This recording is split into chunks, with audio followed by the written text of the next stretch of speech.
needs, and the lack of it, or hunger, is one, if not the greatest violation of this basic human right. And this is a serious problem that has been greatly compounded by COVID-19, but one which I believe we need to lead to solve, not just because we are in this present health crisis, but because of its humanitarian consideration. Addressing this basic problem requires the concerted efforts of all sectors, and we especially need your help. Because hunger is the next big predicament that we will face with COVID-19, and even if we find a vaccine. In the past few months alone, it's been measured that more than 7 million families in the Philippines experienced hunger. According to Social Weather Station survey, the recorded 30.7% is the highest recorded in our history. The survey estimated 7.6 voluntary hunger amid the ongoing pandemic. The hunger incidence in September, in fact, saw a 9.8 increase from the 20.9% level last July. These numbers provide us a picture of the need to effectively and efficiently direct our zero hunger initiatives through the concerted, cooperative, and coordinated efforts of all government agencies and all stakeholders to harmonize the different government programs and private sector programs to solve hunger, and to invest in communities and organizations to provide a linkage of support to program beneficiaries via a multi-sectoral approach.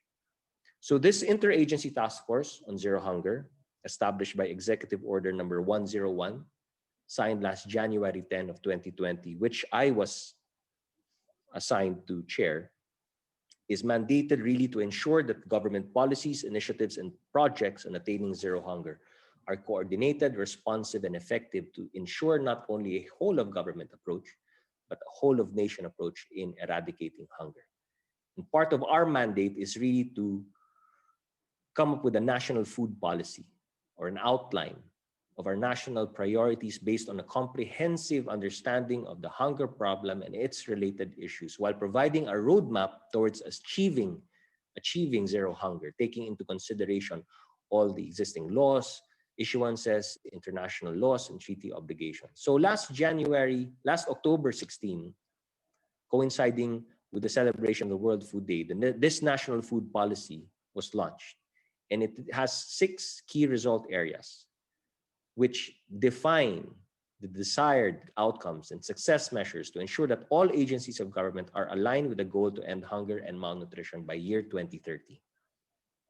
We all know that food security and hunger are multidimensional issues which require the help and participation of different stakeholders. And we have initially partnered with key non-government actors and to discuss the national food policy and solicit support to address the hunger situation in the country amidst this pandemic. And further compounded by the onslaught of the recent typhoons, we've actually launched a movement called Pilipinas Contra Gutom. It is my hope that the members of the Joint Foreign Chambers are able to see opportunities for helping us solve this problem of hunger in the Philippines. Now, since the start of the pandemic, the Philippines has been among the countries in the world with the longest, broadest, and most stringent lockdown or quarantine. The country is now entering its 9th month under quarantine, where the level of quarantine is dependent upon the surge of COVID-19 cases. And stringency is actually based on several indicators such as school closures, workplace closures, and travel bans. In the first 9 months of 2020, the economy has actually seen a decline of 10%. However, the GDP has improved to negative 11.5% in the third quarter of 2020, coming from a negative 16.9% in the second quarter. Private consumption improved in quarter 3 amid the imposition of less stringent community quarantine and increased mobility during the period. But the effects of typhoons Pepito, Quinta, Rolly, and Ulysses have also impacted the country's GDP. Considering the quarter 3 economic performance, the latest projections from private and international financial institutions have a median estimate of negative 8.9% for the full year 2020. Given these data and projections, government is putting in more efforts to boost its economic performance for the last month of 2020. Government is implementing a catch-up spending plan in light of the lower government spending past months. This will somehow have a positive yield in the economic condition of the country. Also, several policies are being put in place to further mitigate the impacts of the COVID-19 pandemic. On the investment side, here are some of the government-led efforts to recover from the effects of the COVID-19 pandemic on foreign direct investments. Last July, the President, during his State of the Nation address, highlighted the significance of Admin Order number 18, which aims to distribute the economic and business activities of the country by strengthening the development of special economic zones. The government has since approved 12 new economic zones in June of 2020, which will comprise IT centers, IT parks, and manufacturing zones. The creation of new economic zones will promote rural development, encourage nationwide economic activity, and boost investor interest. The PEZA, or Philippine Economic Zone Authority, administers incentives to investors and companies registered in these economic zones. And these incentives include income tax holidays, tax and duty-free importation of capital equipment or supplies, exemption from payment of local government taxes, employment of foreign nationals, and special visa for foreign investors, and long-term lease available. These incentives, we hope, will help in attracting new foreign direct investments in the country. Of course, the government understands that provision of flexibility in fiscal and non-fiscal incentive grants is important as the country competes internationally for high-value investments. It is our goal to do everything that we can to be more attractive to foreign investors. Rest assured that the government is taking into consideration all the suggestions and help towards achieving our goals in terms of these investments. And as you know, last week, the Senate approved on third and final reading the CREATE Bill, which seeks to reform corporate income taxes and incentives. This bill was certified as urgent by the President, and we are hopeful of its passage before year end. CREATE will be the largest stimulus package for businesses who are reeling from the economic impact of the COVID-19 pandemic, since the measure aims to reduce corporate income tax outright from 30% to 25% once it becomes effective, and will further be reduced by 1 percentage point every year from 2023 to 2027. And government is hopeful that this CIT reduction will boost the efforts of enterprises, particularly micro, small, and medium enterprises, will protect jobs and recover from the challenges arising from COVID-19. So I'd now like to take this opportunity to thank you all, especially for your continued cooperation and support of the government's initiatives as we enter the post-pandemic period. I'd also like to stress again that our country will not be able to bounce back from the effects of these unforeseen circumstances alone. We will be needing all the help we can get from the private sector because, like I always say, whether it's in addressing COVID-19 or the impacts of typhoon or hunger or poverty or an economic decline, we are all in this together, and we are stronger together. Despite the setbacks and challenges brought about by the pandemic, the Philippines still remains a conducive place to do business. In October, the DTI had already launched the Make It Happen in the Philippines campaign in support of the thrust to reopen our economy some more while observing the minimum health standards. Already, we are seeing many positive signs of early recovery being enabled by similar initiatives by other government agencies. This is the first time that the Philippines has a sustained multi-sector, multi-market campaign primarily designed to generate investments that aims to attract foreign investors to look into opportunities in aerospace, automotive, copper, information technology, and business process management, and the electronics sector. Rest assured that we remain committed to welcoming foreign investments to not just support the global supply chains, but more importantly, for the benefit of the common Filipino and building a stronger country for future Filipinos to come. Thank you very much for allowing me to join. Thank you so much, Secretary Nograles, and thank you so much for everything that you do for the country. The private sector here has been listening to your presentation. I'm sure that everybody's excited and passionate about making things work and collaborating with the government to bring in the foreign direct investment to the country. To formally close our forum, may we call the president of the Japanese Chamber of Commerce and Industry, Mr. Keiichi Matsunaga.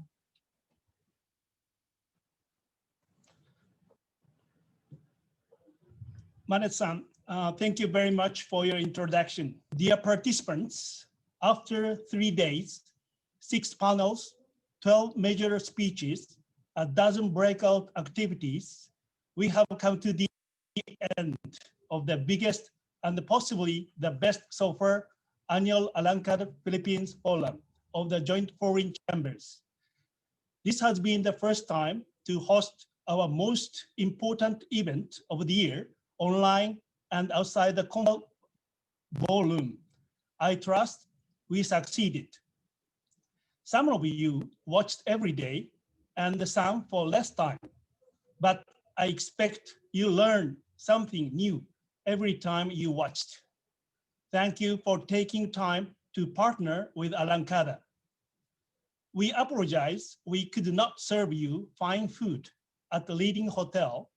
However, with a very good news of global progress with the vaccines, we hope our next annual forum in late 2021 will be more traditional.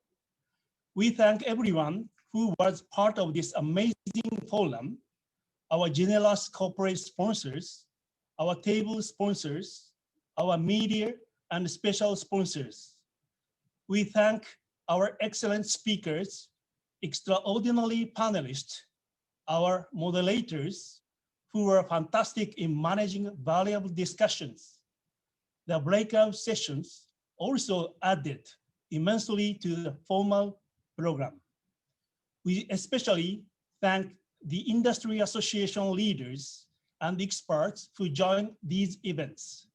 And of course, a special thanks is due to the teams at American Chamber led by Messrs. Peter Hayden, John Forbes, and Eve Hinchliffe, and our event manager, TV Asia, for doing all the heavy lifting that made the forum successful. And you, our delegates, for being so interested in the content we presented. Thanks. I would like to describe 16 key conclusions we can draw about the forum, which we named Foreign Investment in the Post-Pandemic Philippines. Number 1, for too long, the Philippines has received much less foreign direct investment than other ASEAN 6 economies and has high potential for much more. Number 2, we expect post-pandemic Asia will resume its strong ascent to become the region of the world with the largest GDP and the largest consumer populations.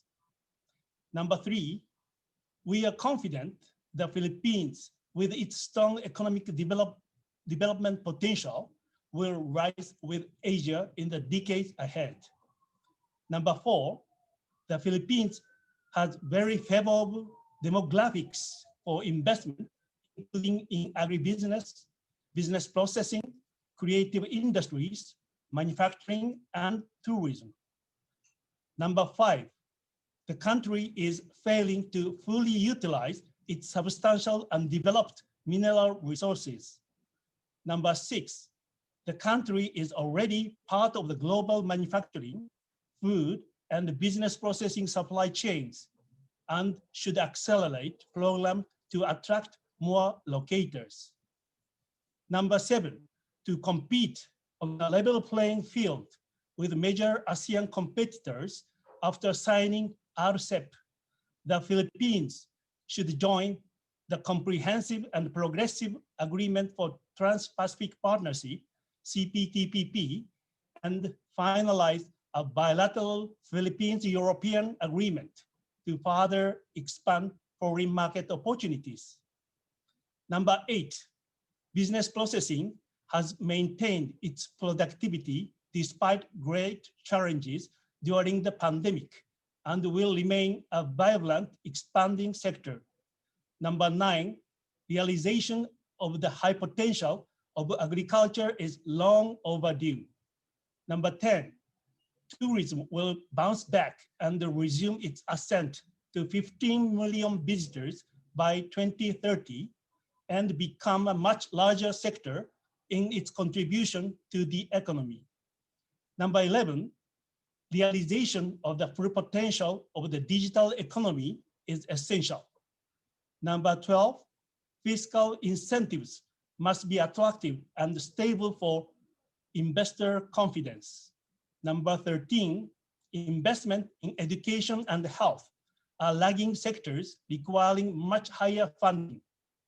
Number 14, investment in infrastructure has reached a record 5.4% of GDP, but still must increase. More PPP projects should be solicited. Number 15, the pace of economic reforms must be accelerated. Laws should always support rather than prevent progress. And lastly, number 16, we must change our habits to protect and regenerate our environment.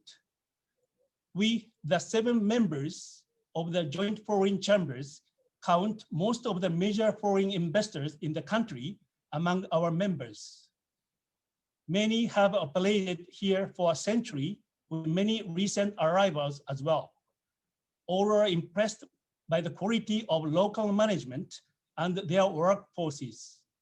All want to grow along with the growth of the country and to encourage new investors to establish operations.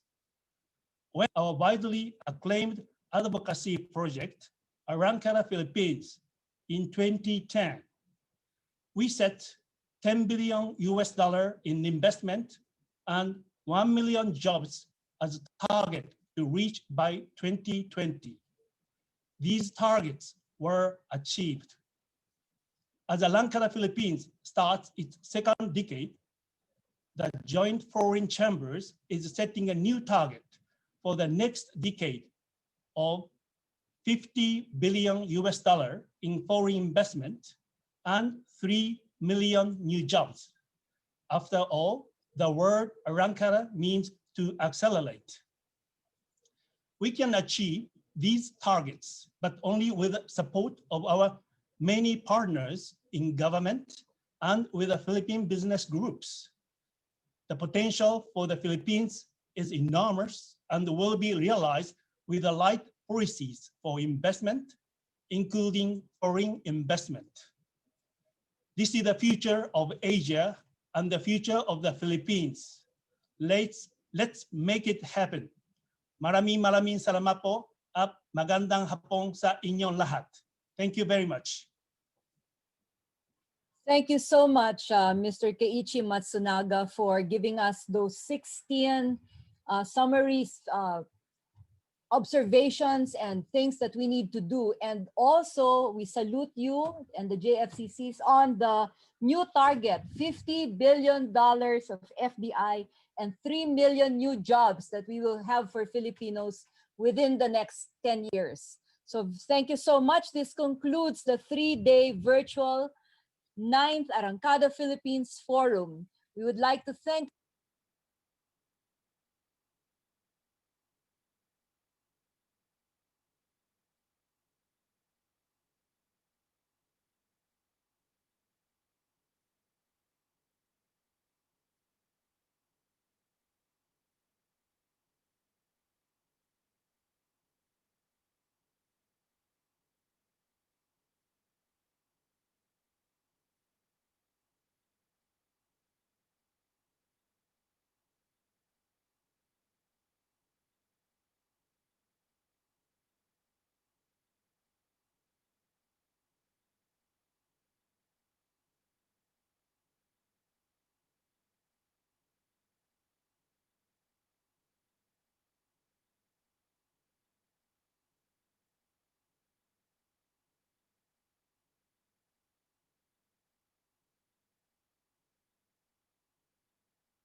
forum.